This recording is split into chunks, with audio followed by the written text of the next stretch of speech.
Бірігіңдер қазақтар, ояныңдар. 30 жыл алданғанымыз жетеді енді.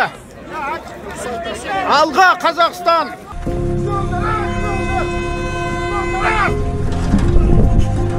Требование освободить Макса Букаева.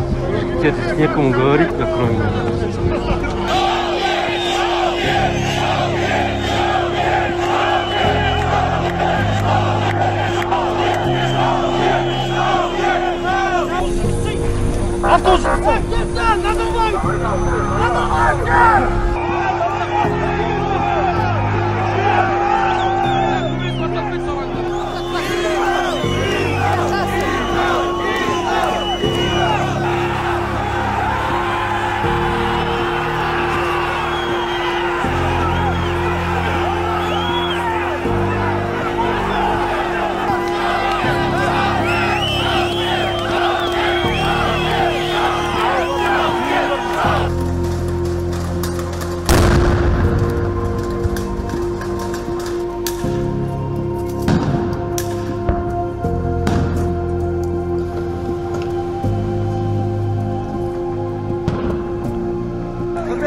Бұл өрескел қылмыстық әрекет билік құламайды, бірақ бізге өзара сенім және өзара диалог керек.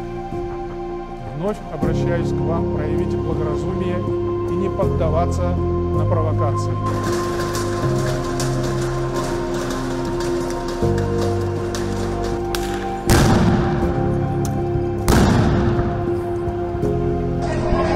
Акимат наш!